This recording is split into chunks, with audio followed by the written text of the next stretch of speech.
சுற்றி வந்தாலும் தூதர் சேனைகள் கொண்டென்னை காப்பாரே.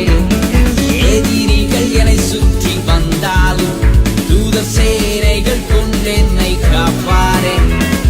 ஆவியினால் யுத்தம் வெல்வேனே, சாத்தானை சமுத்திரம் விழுங்குமே. ஆவியினால் யுத்தம் வெல்வேனே, சாத்தானை சமுத்திரம் விழுங்குமே. ದೇವರ ಅತಿ ಪರಿಶುದ್ಧ ನಾಮಕ್ಕೆ ಸ್ತೋತ್ರವಾಗಲಿ. ಈ ಮುಂಜಾನೆ ವೇಳೆಯಲ್ಲಿ ನಿಮ್ಮನ್ನು ಮತ್ತೊಂದು ದಿನ, ಹೊಸ ಒಂದು ದಿನದಲ್ಲಿ ಕಾಣೋದಕ್ಕೆ ನಾನು ತುಂಬಾ ಸಂತೋಷ ಪಡ್ತೇನೆ. ನಾವು ಅನುದಿನದ ದೇವರ ವಾಕ್ಯವನ್ನು ಓದಿಕೊಂಡು ಬರ್ತಾ ಇದ್ದೇವೆ. ದಿನ 5 ವಾಕ್ಯವನ್ನು ಓದಿಕೊಳ್ತಾ ಇದ್ದೇವೆ. ಇದನ್ನು ಓದಬೇಕಾದ್ರೆ ನೀವು ಸಹ ನಮ್ಮ ಜೊತೆ ಓದಿ ಮತ್ತೊಬ್ಬರಿಗೆ ಕಳಿಸಿಕೊಡಿ.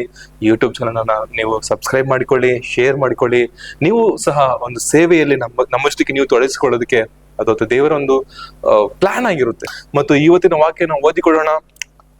ಅಪೊಸ್ತಲರ ಕೃತ್ಯಗಳು ಅದರ 18ನೇ ಅಧ್ಯಾಯ ವಚನ 11ರಿಂದ 16ರವರೆಗೂ. ಅವನು 1 ವರ್ಷ 6 ತಿಂಗಳು ಅಲ್ಲೇ ಇದ್ದುಕೊಂಡು ಆ ಜನರಿಗೆ ದೇವರ ವಾಕ್ಯವನ್ನು ಉಪದೇಶ ಮಾಡುತ್ತಿದ್ದನು. ಗಲ್ಲಿಯೋನನ ಅಖಾಯದ ಅಧಿಪತಿಯಾಗಿರಲು ಯಹೂದ್ಯರು ಒಟ್ಟುಗೂಡಿ ಪೌಲನ ಮೇಲೆ ಬಿದ್ದು ಅವನನ್ನು ನ್ಯಾಯಸ್ಥಾನದ ಮುಂದೆ ಹಿಡತಂದು, ಇವನು ದೇವರ ಧರ್ಮಶಾಸ್ತ್ರಕ್ಕೆ ವಿರುದ್ಧವಾಗಿ ಪೂಜಿಸುವುದಕ್ಕೆ ಜನರನ್ನು ಒಡಂಬಡಿಸುತ್ತಿದ್ದಾನೆಂದು ದೂರು ಹೇಳಿದರು. ಪೌಲನು ಪ್ರತಿವಾದ ಮಾಡಬೇಕೆಂದಿದ್ದಾಗ ಗಲ್ಲಿಯೋನನು ಯಹೂದ್ಯರಿಗೆ, ಎಲೆ ಯಹೂದ್ಯರೇ, ಅನ್ಯಾಯವೂ ದುಷ್ಕರ್ಯವೂ ಇಂಥದ್ದೇನಾದರೂ ಇದ್ದ ಪಕ್ಷಕ್ಕೆ ನಾನು ನಿಮ್ಮ ಮಾತನ್ನು ಸಹನದಿಂದ ಕೇಳುವುದು ನ್ಯಾಯವೇ. ಆದರೆ ನೀವು ಮಾಡುವ ವಿವಾದವು ಬೋಧನೆಯನ್ನು ಹೆಸರುಗಳನ್ನು ನಿಮ್ಮ ಧರ್ಮಶಾಸ್ತ್ರವನ್ನು ಕುರಿತಾಗಿರುವುದರಿಂದ ಅವುಗಳನ್ನು ನೀವೇ ನೋಡಿಕೊಳ್ಳಿರಿ ಎಂದು ವಿಷಯವನ್ನು ವಿಚಾರ ಮಾಡುವುದಕ್ಕೆ ನನಗಂತೂ ಮನಸ್ಸೇ ಇಲ್ಲ ಎಂದು ಹೇಳಿ ಅವರನ್ನು ನ್ಯಾಯಸ್ಥಾನದ ಎದುರಿಂದ ಹೊರಡಿಸಿ ಬಿಟ್ಟನು. ದೇವರ ನಾಮಕ್ಕೆ ಸ್ತೋತ್ರವಾಗಲಿ.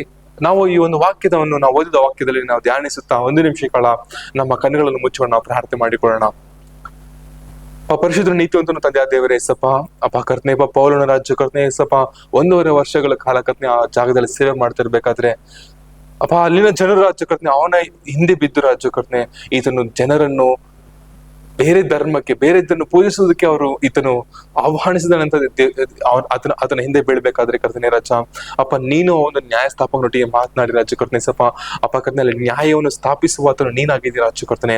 ಅದೇ ರೀತಿ ರಾಜ್ಯ ಕರ್ತನೆ ಇದರಲ್ಲಿ ಕರ್ತನೆ ರಾಜ ಕೋರ್ಟ್ ಕೇಸ್ ಅಂತ ಅಳಿತಿರುವ ಕರ್ತನೆ ಒಂದೊಂದು ಕರ್ತನೆ ರಾಜ ವ್ಯಕ್ತಿಗಳನ್ನ ಕರ್ತನೆ ರಾಜ ಒಂದೊಂದು ಆತ್ಮಗಳನ್ನು ಕರ್ತನೆ ರಾಜ ನಿಮ್ಮ ಸನ್ನಿಧಿಗೆ ಒಪ್ಪಿಸಿ ಕೊಡ್ತಾರೆ ರಾಜ್ಯ ಕರ್ತನೆ ನ್ಯಾಯ ಸ್ಥಾಪಿಸುವ ಆತನು ನೀನಾಗಿದ್ದೀಯ ರಾಜ್ಯ ಕರ್ತನೆ ಕರ್ತನೆ ರಾಜ ನ್ಯಾಯವು ಕರ್ತನೆ ರಾಜ ನಿಮ್ಮಲ್ಲೇ ಉಂಟು ರಾಜ್ಯ ಕರ್ತನೆ ಕರ್ತನೆ ರಾಜ ಹೋಗಿ ಬರುವ ಕರ್ತನೆ ಒಂದೊಂದು ಆತ್ಮಗಳನ್ನು ಕರ್ತನೆ ರಾಜ ನಿಮ್ಮ ಸನ್ನಿಧಿಗೆ ಒಪ್ಪಿಸಿ ಕೊಡ್ತೇನೆ ಇದನ್ನ ಕೆಲಸದಲ್ಲಿ ಕರ್ತನೆ ರಾಜ ಒಂದೊಂದು ಆತ್ಮಗಳಿಗೆ ಕರ್ತನೆ ಬಲಪಡಿಸಬೇಕೆಂದು ಪ್ರಾರ್ಥನೆ ಮಾಡ್ತೇನೆ.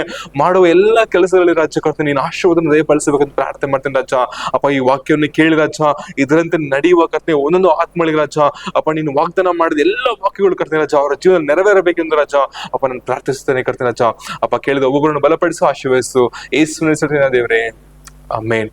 ದೇವರು ನಿಮ್ಮನ್ನು ಆಶೀರ್ವದಿಸಲಿ. ನೀವು ನೋಡಿ ಮತ್ತೊಬ್ಬರಿಗೆ ಕಳಿಸಿಕೊಡಿ. ದೇವರು ನಿಮ್ಮನ್ನು ಆಶೀರ್ವದಿಸ್ತಾರೆ. ಆಮೆನ್.